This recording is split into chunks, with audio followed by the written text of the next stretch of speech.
Hoy no es viernes, pero tampoco es lunes. Hoy es jueves, día de la historia de Emilio Valles Vidrio. Y alégale. Y alégale. Eso. Sin él.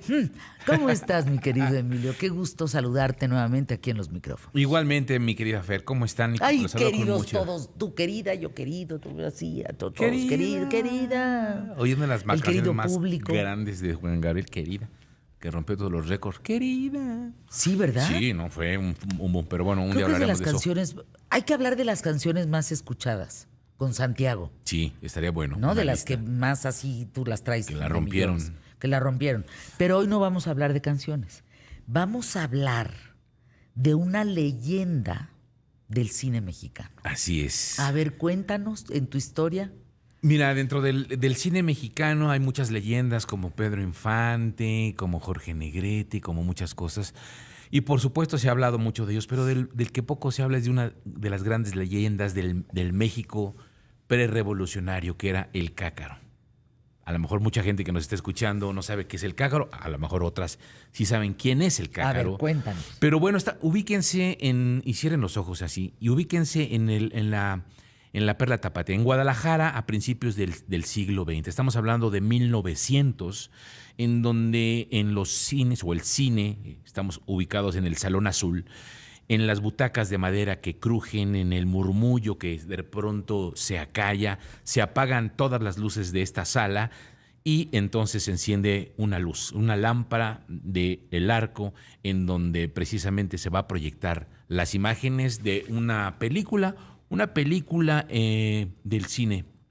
Es 1909, el empresario José Castañeda dirige aquel recinto y en la cabina de proyección hay un joven de nombre Rafael González, que era el encargado, el encargado de hacer que esta magia ocurriera, es decir, de proyectar esta película. Las huellas de la viruela eran evidentes en el rostro de Rafael, a lo que en el argot popular de la época se le conocía como cacarizo. El chico Cacarizo, un joven, insisto, de 22 años, y de ahí nace el apodo o su apodo de El Cácaro.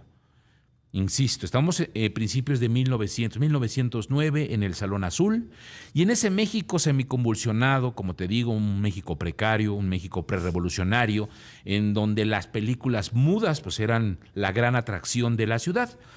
Pero como para poder interpretar estas brillantes imágenes plasmadas en blanco y negro, haciendo acorde al contraste que se vivía en ese tiempo, en este México claroscuro, insisto, prerrevolucionario, porque es 1909, la gente no sabía leer, veía las películas, pero no sabía cómo interpretarlas. Y entonces, bueno, es donde aparece precisamente don José Castañeda, que se situaba a un lado de la pantalla, y entonces empezaba a hacer pues los principios de lo que ahora conocemos como el doblaje, ¿no? Hacer doblaje, hacer los sonidos, los diálogos de las películas que se proyectaban. Y esto se volvió prácticamente una costumbre, así que poco a poco, antes de iniciar la función, el grito del público se escuchaba gritándole a don José y le gritaban: explícanos, don José. Explícanos, don José. ¿Pero para qué? ¿Cómo? Porque él se paraba A explicar la película. explicar la película, porque era muda, era cine mudo, era cine blanco y negro. Explícanos, don José. Y la gente pues, explícanos, don José. Hacía a gritarle a don Esto José. en México. En México, sí, en el Que Salón debe de Azul. ser la única tradición, me imagino, en el mundo. No, ahorita te voy a ir para atrás, espérame tantito. A ver, espera. El ven la estribillo, historia de Emilio. el ven. estribillo, Ajá. que después se transformó ya prácticamente en un silbido con la misma tonada.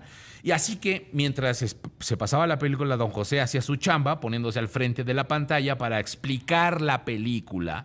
Y entonces Rafael se encargaba pues del aparatoso proyector.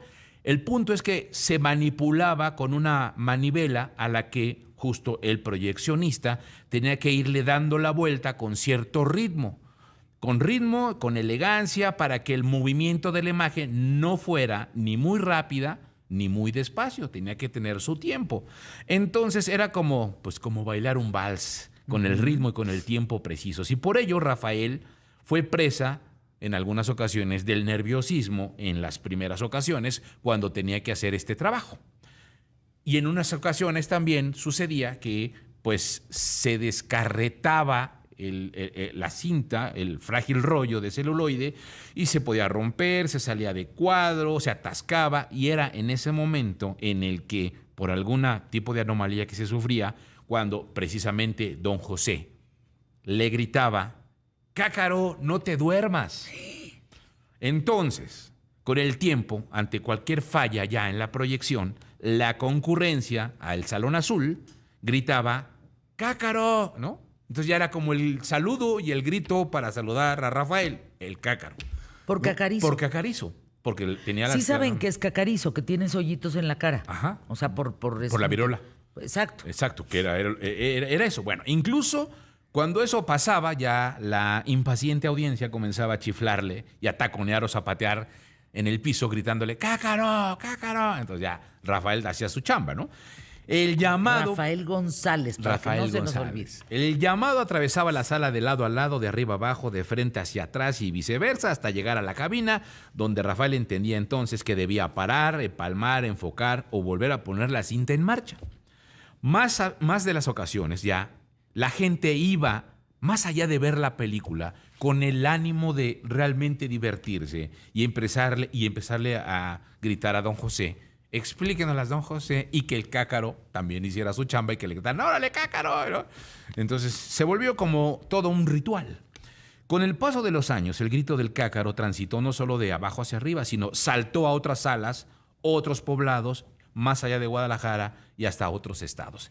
¿Qué pasó? Que el cácaro dejó de ser solamente un apodo de un joven proyeccionista para convertirse en una tradición, en un acervo cultural, en un grito mágico en todos los cines del país, cuando el encargado de proyectar se dormía en sus laureles. Sí. Así que aún... ¡Empiéceles, cácaro! ¡Cácaro! Aún sin conocer la historia... ¡Póngale play! Sí, aún sin conocer la historia de don José, de Rafael González, ni del Salón Azul, nos convertimos en una generación, desde que yo era chico, en gritarle al cácaro sin saber por qué le gritábamos cácaro. Simplemente creíamos que así se llamaba. Que, por cierto, la RAE, tú buscas cácaro y ya lo define como el proyectista, el encargado del proyector en los cines.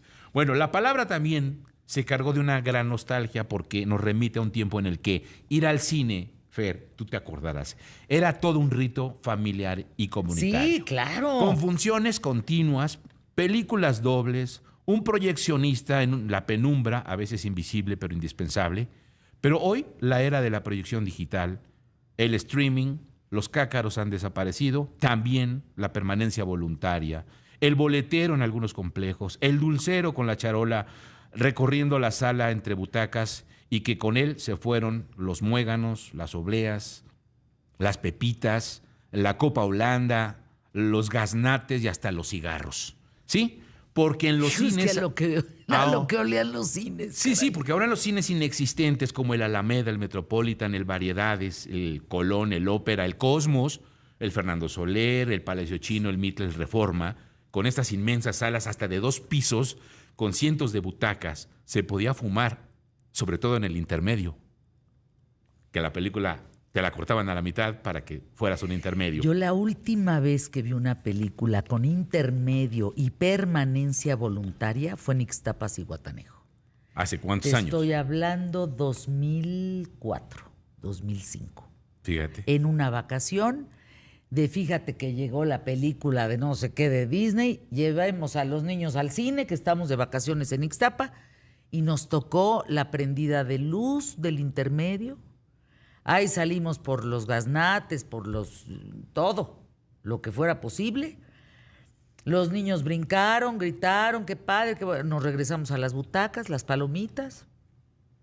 Y de ahí, ¿la queremos volver a ver? Pues vamos a quedarnos sentados. Así es, porque también se fue... Porque no te costaba. Pero también se fue la permanencia voluntaria. ¿Qué era la permanencia voluntaria? La permanencia voluntaria. Rápidamente, la palabra cácaro de la RAE es un mexicanismo que se usa como nombre masculino para referirse al operador del proyector de un cine. Así es. En un cine. Lo instituimos. Wow. Y también se fueron, como te decía, la permanencia voluntaria, en donde puedes decir prácticamente como dices todo el día, pero también las matinés de los sábados y domingos, porque nada más había matiné los sábados y domingos. ¿A las 12? A las 10 de la mañana. Los sábados y domingos. Entre semana la función empezaba a las 4. No había cines en la mañana. Solamente la función de las 4, que además consultabas en el periódico en Universal. En el segmento de tienes que comprar el periódico en Universal Sí, para ver poder qué revisar había. qué había. Bueno, pero todo esto también se acabaron.